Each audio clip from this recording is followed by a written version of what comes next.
Мұхаммед пайғамбардың 6-шы қатқа көтерілуі. Бісміллә деп пайғамбары 6-шы қаттың босағасын аттады.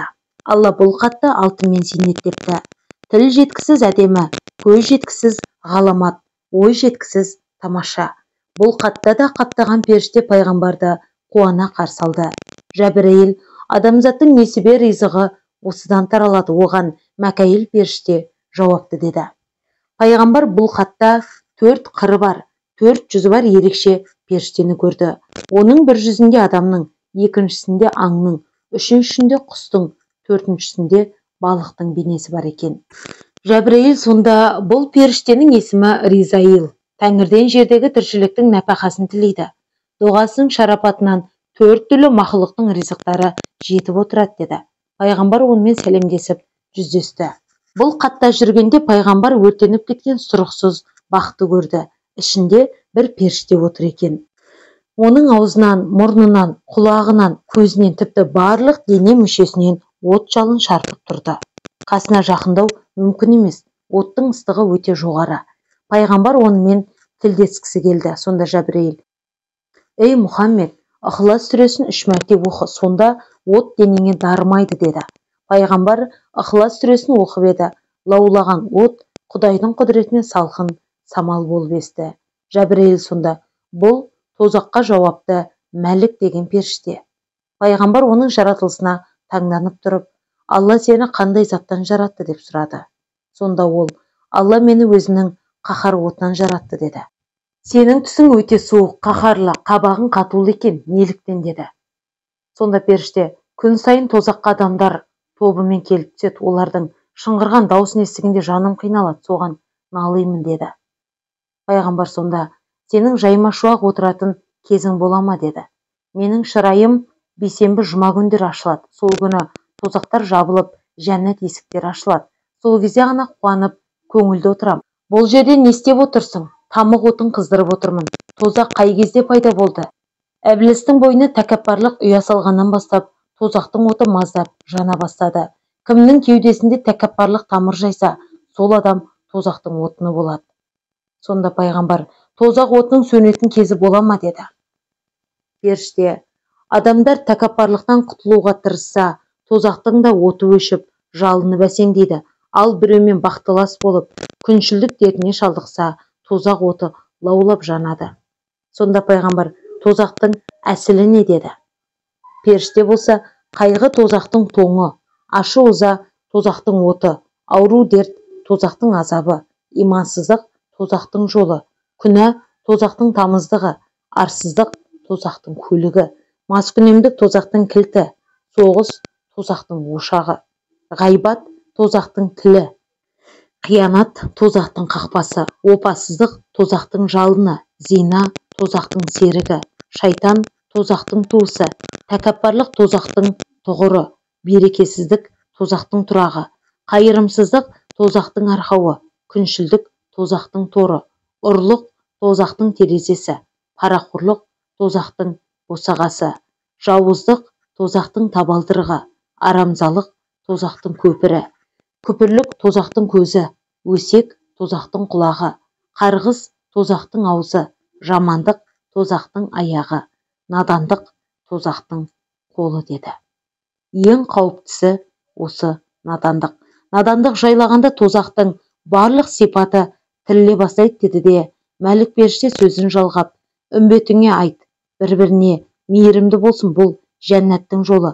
Қабақ шытпай, бір-біріне қуаныш сыйласын. Қуаныш жәннаттың нұры. Шаттық адамның ғұмырын ұзартса, ашу ыза ажарын алады, бағын тайдырады, бақытын қашырады. Берекеттің жолын 99 күн буып тұрады. Мезгілсіз қаза мен емі жоқ ауру ашудан жабысады. Қуанған адам жәннатқа, ызалы адам тозаққа жақындай береді" деді. Пайғамбар қолын жайып: "Я Алла, үмбетімді үнемі қуандырып күлдір, қайғы мен ашудан аулақ қыл, жәннатқа жақындат, тозақтан алыстат" деп дұға етті де: "Ей Мәлік, тозақтың түндігін түрші, ішін бір көрейін" деді. Періште түндігін түрді. Пайғамбар үлкен бір аждаханы көрді. Сонда Мәлік: "Бұл тозақтың аждахасы, оның 4 аяғы бар. Бір аяғы мен екінші аяғының арасы 30 000 жылдық жол. аждаханың 30 000 басы бар. Әр аузында 30 000-нан тісі, 30 000 айыр тілі бар. Оны 30 000 шынжырмен байладық. Аждаха қияметке дейін байлаулы тұрады. Оны 30 000 періште күзетеді. Қиямет күні ұлы Алла аждаханы бір мезетке босатады. Ол Әжуж-Мәжужбен қоса барлық күнәһарды жұтып қояды. Сосын тозаққа әкеп құсады. Ей Мұхаммед, үмбетің мына аждаханың аузына түспесін деп сөзін аяқтады. Пайғамбарда үмбетіне дұға тілеп тозақты араламақ болды. Тозақтан жалын атып тұрды. Мәлік періште сонда: Ей Мұхаммед, Ықылас сүресін 3 қайтара оқы. Тозақ сені күйдірмейді. Үмбетіңе де осыны аманат ет. Ықылас сүресін көп оқысын деді. Пайғамбар Ықылас сүресін 3 рет оқыды. Тозақ мүбәрәктің тәніне еш зиян етпеді. Ол тозақты аралай бастады. Үлкен бір отты дарияны көрді. Суы бұрқ-сарқ етіп қайнап жатыр екен. Дарияның ішінде отты жыландар жүзіп жүр. Мәлік: бұл Алланың қаһарынан жаралған қаһар дариясы. Мұның сыры бір Аллаға аян. Менің білетінім, от дарияның бір тамшысынан Алла күнді жаратты. Сол күннің нұры бүкіл әлемге әуелден ақырға дейін шуақ шашып, жер ананы жылытып тұрады. Егер дарияның бір тамшысын 100-ге бөліп, оның бір бөлігін жерге тастаса, жер жүзі түгел жанып кетер еді деді.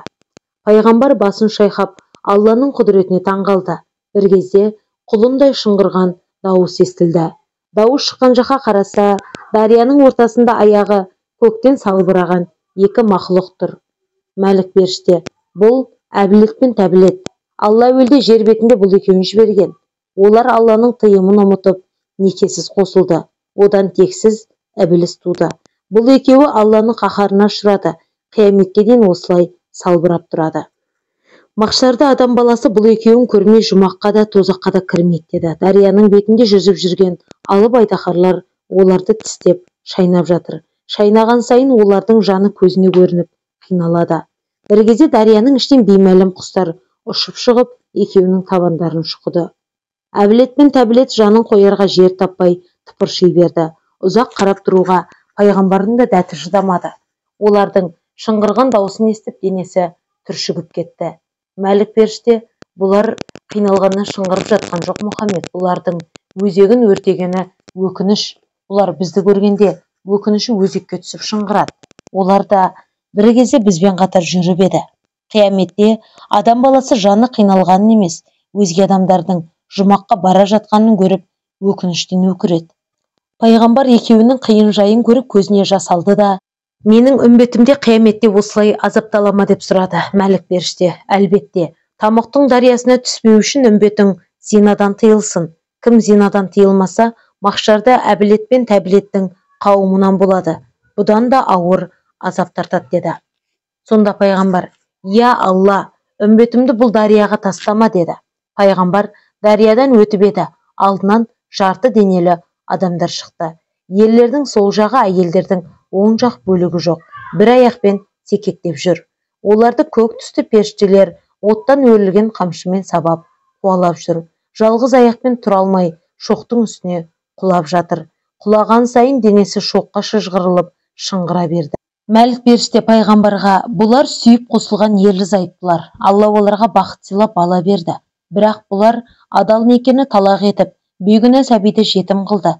Бір-бірінің көзіне шөп салды, зина жасады, ажырасты. Пәниде бірінің қадірін бірі білмесе, о дүниеде сүйенетін сүйеніш таппай, жарты дене кейпінде тіріледі. Барша адамның алдында абыройы ашылып, масқараға қалады. Сабап жүрген көк түсті періштелер, қараусыз қалған сәбилердің көз жасы. Алла оларды періштеге айналдырып, өздерін сабатып қойды деді. Пайғамбар дұға етіп: я Алла, менің үмбетімді ажырасудан, зинадан, талақ етушілерден сақта деп тіледі. Пайғамбар одан әрі өтіп еді, бір қауым елді көрді. Ол жерде қарты бар, жасы бар, әйелі мен ері бар, барлығы араласып жүр екен. Олардың желкелерін тесіп қойыпты. Сол тесіктен бір шыбын ұшып шығып, лезде үлкейіп жылан болады. Жылан айдаһарға айналып адамның өзіне атылады. Адам оны көріп қашпақ болады. Аждаһа тырнағымен іліп алып оларды шайнап тастайды. Адамдар шыңғырып, бақырып жатты. Пайғамбар Мәліктен: бұлар неге аждаһаға таланып жатыр деді. Кәрісі Құдайға, жасы әке-шешесіне тілі тигендер, ерін күтпеген әйелдер, адал жарды ұрып қорлаған еркектер. Құдай олардың желкесін ойып, одан айдаһар шығарады. Пәнидегі кесір сөздері аждаһаға айналып, өздерін жұлмалап жейді деді. Пайғамбар сонда: жасаған ием, менің үмбетімнің жүрегіне сұлулық пен сабыр бер, тілдерінен шәрбат шығар, олар жұмсақ сөйлесін деді. Пайғамбар ілгері жүріп еді, сұрықсыз бір топ адамды көрді. Ауыздарында бір тіс жоқ, құлақтары жырық, мұрындары пұшық, көздері қысық, қол-аяғы шидей жіңішке, бірақ қарындары қампиған, өз бетінше жүре алмайды. Тырнақтары сояудай, жез тырнақтың кейпіне енген, шаштары да алба-жұлба. Пайғамбар шошып кетті. Бұлар кімдер деп сұрады. Бұлар өмірде ата-анасын ренжітіп, Құдайдың рахымынан құр қалғандар. Кім қартайған ата-анасын бақпай, қараусыз қалдырса, қияметте ұсқынсыз бейнеде тіріледі деді. Пайғамбар ата-анасын бақпаған сұрықсыздар менің үмбетімнен болмасын деп дұға қылды. Бір кезде бір топ қыз келіншекті көрді. Олардың үстінде лыпа жоқ екен. Олар пайғамбарды көргенде ұяттан өртеніп, бірінің артына бірі тығылып, әуреттерін қолымен жауып әуре. Пайғамбар мына әйелдер неге жалаңаш деп сұрады. Сонда Жәбірейіл: Я Расулалла, бұлар жезөкшелер. О дүниеде күллі адам баласы олардың бетіне түкіреді. Олар ұяттан өртенеді. Әке-шешелерін, аға-інілерін, туған-туыстарын көргенде кірерге есік, тығыларға тесік таппай жер болады. Ұяттың азабы оларды мәңгі бақи азаптайды деді. Пайғамбар оларға тоқталмай өтіп кетті. Пайғамбар тозақта басын қорғалап қашып жүрген бір топ адамды көрді. Періштелер оларды шоқпармен сабап жүр. Жәбірейіл: бұлар малынан зекет бермеген қайырсыз байлар деді. Енді бір үйлер отқа оранып, жанып жатты. Жанған үйдің айналасына темір тікендер төселген. Ішіндегі адамдар күйіп шыңғырады. Шыдамай сыртқа шықса, тікенді басып қайта қашады. Жәбірейіл сонда: бұлар ел жұртты мазақтап, әжуалаған сайқымазақтар деді. Енді біреулер жүк арқалап алып та ауыр жүктен мыжылып, ентігіп еңбектейді. Сонда Жәбірейіл: аманатқа қиянат қылып, бөтеннің заты мен мүлкін рұқсатсыз иеленгендер осындай күй кешеді деді. Тағы да бір топқа кезікті. Періштелер олардың тілдерін оттан жасалған қысқашпен қысып жатыр. Әкім қараларды өтірік мақтап, жағынғандардың жазасы осы деді Жәбірейіл. Пайғамбар сонда Алла сақтасын деп жүре берді. Бір кезде өз еттерін өздері жеп отырған жыртқыш қауымды көрді. Жәбірейіл: бұлар өмір бойы жақсы адамның сыртынан ғайбат айтқандар деді. Бір пенделер қан мен ірің ішіп отыр. Арақ-шарапқа құмар болғандар енді шөлдерін осылай қандырады деді Жәбірейіл. Тілдері желкесінен шыққан доңыз бейнесіндегі адамдар жүрді. Бұлар сотта жалған куә болғандар.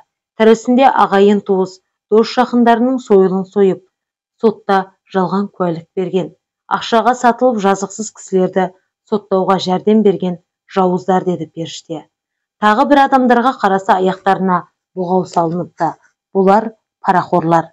Билігін жеке мақсатына пайдаланып, пара алудан қолы босамаған деді періште. Біреулер от пышақпен бауыздалып азап шегіп жатыр. Бұлар нахақтан қан төккен қаншерлер деді періште. Пайғамбар тозақты одан әрі аралауға дәті шыдамады. Жүрегі ауырып: Я Алла, үмбетімді бұлай қорлама деп сәждеге бас қойды. Ұзақ жатып тамұқтағы адамдардың кешірілуін тіледі. Бір уақытта кейін қайтуға ыңғайланып еді мәлік періште: Я Алланың елшісі, сен бір тозақтың кішкене бөлігін аралап, сұмдығын көрдің. Әлі 6 тозақ бар деді. Пайғамбар: Алла ол тозақты маған да, үмбетіме де көрсетпесін деді де мәлікпен қош айтысты. Пайғамбар одан әрі жүріп еді. Алдынан жасыл түсті періште шығып сәлем берді. Пайғамбар бірінші рет айрықша сұлу періштені көрді. Жәбірейіл: Ей досым, бұл 8 жәннеттің күзетшісі Раузан періште деп таныстырды. Раузан: Уа Алланың сүйікті хабибі, сені көру бізге арман еді. 8 жәннеттің төбесіне Лә илаха иллалла Мұхаммад Расулалла деген жазуды көргеннен ақ, жәннат сенің нұрыңнан жаралғанын білгеннен ақ, есіл-дертіміз сенсің. Құдай сәтін салып бүгін дидарластық деді. Сонда пайғамбар: жұмаққа кіріп көрсем бола ма деп сұрады. Болады деді де Раузан періште жол бастады. Пейіштің хош иісі жан дүниесін баурап алды. Нұры ішке жетелей жөнелді. Пайғамбар бісміллә деп жәннатқа кіргенде оның табалдырығымен босағасы дірілдеп тұрды. Пайғамбар түсінбей тұрып қалды. Раузан сонда: ей Алланың сүйікті досы, жұмақтың босағасы да, табалдырығы да сені көріп, езіліп жылап тұр. Сарғайған сағынышын, солыққан мауқын басып жатыр деді. Пайғамбарда көзіне жас алып, жәннаттың босағасын сипаты да: я Алла, осы табалдырық пен босағадан менің үмбетімнің көптеп кіруіне бір өзің жар бола көр. Мені көрген жұмағымды олар да көріп, осы жерден жай тапсын деді. Сосын Раузанға: бұл табалдырық пен босаға менен басқа да адамды сағына ма деп сұрады. Раузан: әлбетте, әрбір демінде Алланы есінен шығармаған қас тақуаларды бір көруге ынтық. Олар келгенде де осылай бір күрсініп, бір жылап, сағынышын баса алмай тұрады деді. Пайғамбар: жәннат сағынатын үмбетім көп болсын деп тіледі де пейішке кірді. Жәннатқа оны сан мыңдаған періштелер мен ғылмандар, қорлар қарсы алып, шашу шашты. Әсем әуезбен зікір, салауат айтты. Пайғамбарға жұмақтың жемістерін ұсынып, құрмет көрсетті. Пайғамбар олардың құрметіне риза болды. 8 жәннаттың аттары қалай деп сұрады. Сонда Раузан періште: біріншісі Дәрсәлім, екіншісі Дәрін Қарар, үшіншісі Дәрін Нахар, төртіншісі Нағым, бесіншісі Пердаус, алтыншысы Манат, жетіншісі Ғабдел, сегізіншісі Ағна деп айтып берді. Жұмақ көрген көздің жауын алады, көңілді тойғызады, сезімді семіртеді, қиялға қанат бітіретін тамаша екен. Бір кезде ол 4 түрлі, 4 түсті әдемі бұлақты көрді. Оның сыңғыр қаққан сұлу даусы құлаққа азар шалынады. Бойға ерекше ләззат сыйлайтындай екен. Раузан періште: бұл жәннаттың бұлақтары. Бірінші бұлақ сүт бұлақ, екіншісі бал бұлақ, үшіншісі тұнық бұлақ, төртінші бұлақ шәрбат бұлақ деп таныстырды. 4 бұлақтың жағасында әсем құрақ өсіп, жанға жайлы самалмен есіп тұрды. Құрақ арасында өскен жемістер балбырап пісіп тұр. Раузан періште жеміс ағаштарынан бір жемісті алып берді. Пайғамбар оны алып тұрып: ей Раузан, бұл жемісті менің де үмбетім жейді ме деп сұрады. Сонда Раузан: әлбетте, үмбетің жүрегін таза ұстаса, күнәдан ада болса, жұмақтың жемісін жей алады деді. Пайғамбар жемісті жеп, ілгері жүріп келе жатқанда алдынан Ыдырыс пайғамбар кездесті. Екеуі құшақтасып көрісті. Ыдырыс: уа Мұхаммед, сені көруге бір зармын деді. Мұхаммед: жұмақтағы жайыңыз қалай деп сұрады. Сонда Ыдырыс: ақылым мен айлам періштеден асып түсіп жұмаққа кірдім. Жемісін жедім, суын іштім. Қор да, ғылман да менің алдында қызметте жүгіріп жүр. Періштелер Алланы мадақтап зікір айтады. Мен де бірге айтам. Пейіште мәңгі жүрсем де, пайғамбар болғанша Мұхаммедтің ақ жүрек үмбетінің бірі болсам еді деген арман бір сәт көңілден кеткен емес. Үмбетің қандай бақыт деді. Сонда пайғамбар: үмбетімнің айрықша мәртебесін қайдан білдің деп сұрады. Жәннатта ерекше сән салтанатпен салынған зәулім сарайлар, керемет бақшылар бар. Оған кірейін десем, саған рұқсат жоқ. Бізге тек Мұхаммедтің үмбеті ғана кіреді. Ұлы Алла біздерді соларға арнап салдырған деді. Ыдырыс пайғамбар: бұл сарайлардың ішін көру арман болды деді. Бұл сөзді естігенде пайғамбардың кеудесін шаттық кернеді. Раузан періште Мұхаммедке пейіштің екінші қабатындағы ғажайып бір өзенді көрсетті. Оның саусақтай 5 саласы бар екен. 5 саласының суы бір-біріне ұқсамайтын түспен жерге қарай ағып тұр. Сонда пайғамбар: бұл неге жерге қарай ағып жатыр деп сұрады. Раузан періште: бұл дәрияның нұры 5 уақыт намазын шын ықыласпен оқыған момындардың жүрегіне нұр болып құйылады. Жұмақтың суымен жүрегінің тотын шайып, көңілін кірден тазартады деді. Пайғамбар енді 3-ші жәннаттың есігін ашты. Ол да тіл жетпейтін ғажап екен. Онда 2 өзен жерге қарай ағып тұр.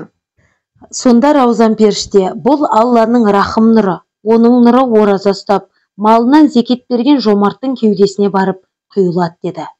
Пайғамбар жұмақтың төртіншісі нағымға көтеріледі. Мұнда 4 дарияны көрді. Дарияның шеті, шегі жоқ. Олардан су мен сүт, бал мен шәрбат ағып жатты. Мүбәрәк, бұл дариялардың бастауы қайда деп сұрады. Сонда раузан періште: бісміллә десең дарияның бастауына лезде барасың деді. Пайғамбар көзін жұмып бісміллә деп еді. Сол сәтте бір күмбезге келіп жетті. Күмбездің төбесі алтынмен апталған, жиегі күміспен күптелген екен. Бісміллә десеңіз есігі өзі ашылады деді періште. Пайғамбар бісміллә деп ішке кірді. Кірсе төрде бісміллә деп жазылыпты. 4 дария судан бастау алып тұр екен. Пайғамбар таң қалып, 4 дарияда осы сөзден бастау алып жатыр екен. Мұнда не сыр бар деді. Сонда раузан періште: үмбетің бісміллә деп көп айтса, ұлы Алла 4-ші жәннаттағы дарияны соның еншісіне береді деді. Жұмақты аралап жүріп пайғамбар әсем үйді көрді. Оның төбесі аршыға тиіп тұр екен. Үйдің іші сырты қызыл жақұтпен қапталыпты. Оның 70 000 бұрышы, әр бұрышында 70 000 алаңы бар. Үйдің алдынан 4 бұлақ ағып жатты. Бірінде сүт, бірінде бал, бірінде кәусәр, бірінде зәмзәм суы ағып тұрды. Үйдің айналасында запыран, сүмбіл, лалагүл, райхан сияқты асыл өсімдіктер жайқалып, хош иістер шығарып тұр екен. Пайғамбар ерекше көз тартқан үйге кіріп көргісі келді. Жәбірейіл періштеден: бұл кімнің үйі деп сұрады. Алланың досы Мұхаммедке сыйлаған үйі деді періште. Пайғамбар қуанып кетіп үйдің есігіне жақындай берді де кілт тоқтап қалып: менің үмбетімде осындай үйге кіреме деп сұрады. Жоқ, бұл тек саған арналған деді Жәбірейіл. Үмбетім кірмейтін болса, мен де кірмеймін деді пайғамбар. Сол кезде Алладан: ей досым, бұл үйді сен үшін жараттым. Егер үмбетің үйлерінде маған көп мақтау пәктеу айтса, сенімен бірге бұл үйге бәрін кіргіземін деген әуез естілді. Пайғамбар қолын жайып: я Алла, үмбетімнің ішінде сенің дидарыңа ғашық болып, сенің есімдеріңді үйлеріңді пәктейтін ақ жүректер көп болсын деп дұға жасады. Осылайша пайғамбар 8 жәннатты аралап, сансыз жеміс ағаштарын көрді. Жемістері пісіп, хош иістері мұрынды жарады. Жәннаттың ұшы-қиырсыз үлкендігін бір Алладан басқа жан баласы білмек емес. Әлгі жеміс ағаштарының айналасында мөп-мөлдір бұлақтар сыңғырлап ағып жатыр. Айналасы гүлдермен безендіріп қойғандай әдемі.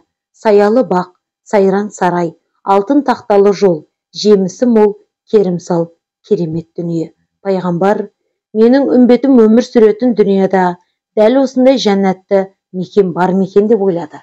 Пайғамбардың әрбір ойын күзетіп тұрған Жәбірейіл: ей Мұхаммед, жердің жүзін Алла тағала 7 тозақ пен 8 жәннаттың ұсақ тамшыларын араластырып жасаған. Анау асқар таулар, нулы ормандар, мөлдір сулар, жасыл құрақтар, айна көлдер, алуан гүлдер, ағарған таңдар, жазиралы далалар, алтын дәнді астықтар, көгілдір көктің бәрі жәннат мұғжизасының белгісі. Ал сасыған, борсыған, іріген-шіріген, құлаған, қу медиен шөлдер, құлан жортпас далалар, ми қайнатар саясыз жерлер, мұзды мұхиттар, тіршілік тынысы жоқ құздар, тозақ мұғжизасының нышаны деді. Сенің үмбетіңнің арасындағы тақуа ғалымдары жақсы біледі, толық сезінеді деді. Ол раузан періштемен қоштасып, жәннаттың бақшасынан шықты да сапарын жалғастырды. Бұл кезде пайғамбарымыз 7-ші көкке де жеткен еді.